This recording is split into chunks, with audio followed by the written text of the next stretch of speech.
سرکار امام حسین علیہ السلام جو شہید ہوئے، اب یہ جو امام حسین علیہ السلام کا خون ہے، آج بھی آپ کربلا میں جائیں تو مولا امام حسین کے حرم کے اوپر جو پرچم ہے وہ سرخ ہے، سرخ پرچم عرب میں علامت ہے کہ اس خون کا بدلہ باقی ہے۔ عربوں میں جس قبیلے میں سرخ پرچم لگا ہوتا تھا یہ علامت تھی کہ یہاں کوئی مظلوم قتل ہوا ہے اور قاتل کو ابھی تک مارا نہیں گیا یا اس خون کا بدلہ نہیں لیا گیا، لہٰذا ان کے قبیلے میں سرخ پرچم لہرا ہے۔ کربلا میں سرخ پرچم لہراتا ہے، سرخ پرچم علامت ہے کہ قتل حسین کا بدلہ ابھی باقی۔ اب آپ مجھے بول کے بتائیں گے، میں تائید کریں گے، قتل حسین کا بدلہ کس نے لینا؟ سرکار ولی الحسن حضرت قائم مولا امام حسین ہے دوسرے امام، سرکار ولی الحسن ہے 12 امام، درمیان میں 10 امام ہیں۔ ان اماموں نے بدلہ کیوں نہیں لیا؟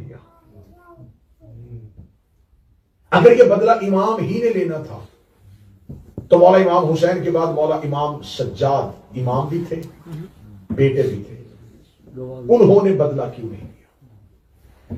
یہ جناب مختار نے قاتلان حسین کو قتل کیا تھا نا، یہ خون حسین کا بدلہ نہیں، یہ مختار کی محبت کا اظہار ہے، یہ مختار کی محبت تھی اہل بیت سے، جس میں مولا سجاد نے دعا دے دی تھی کہ مختار نے آل محمد کی آنکھوں کو ٹھنڈا کیا، لیکن بدلہ مختار نے نہیں لیا، انتقام ہے بارنے کے ذمہ۔ اب میں بات کو ختم کر کے نتیجے میں لے کے آنا چاہتا ہوں، میرے مولا سے کسی نے بندے نے پوچھا تھا کہ مولا سجاد بھی تو امام تھے اور بیٹے بھی حسین کے تھے، تو انتقام خون حسین سجاد نے کیوں نہیں لیا؟ یہ آخری قائم کے سر پہ کیوں ہے؟ فرمایا اگر سجاد بدلہ لیتے تو صرف اس دور کے یزیدیوں سے لیتے۔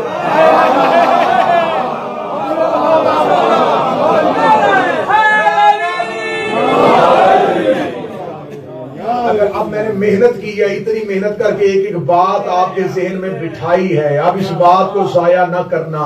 میں نے اس مثال کو اس لیے دیا ہے، مولا نے فرمایا کہ اگر سجاد بدلہ لیتے تو صرف اس دور کے یزیدیوں سے لے لیتے، جبکہ نسل یزید نے بھی چلنا تھا، نسل یزید نے آگے بڑھنا تھا، وہ نسل یزید آگے بڑھ جاتی تو پھر کوئی بھی نسل یزید میں کسی کو مار نہ سکتا۔ وہ کہتے تھے کیونکہ خون حسین کا انتقام تو ہو گیا ہے، جو کام ہمارے باپ دادا نے کیا تھا اس کا بدلہ تو ہو گیا ہے، پھر نسل یزید پوری دنیا میں بغیر انتقام کے دوڑ دی، اس لیے منتقم اللہ کی تلوار قائم کے ہاتھ میں دے دی ہے کہ قیامت میں پہلے ظہور کرنا اور حسین کے دشمنوں کو اور حسین کے قاتلوں کو اور ہر دور کے یزیدیوں کو مارنا۔ اگر علی فتح واپس لے لیتے تو صرف اس دور کے غاصب سے بدلہ ہوتا، قیامت تک کے غاصب کہا جاتا ہے۔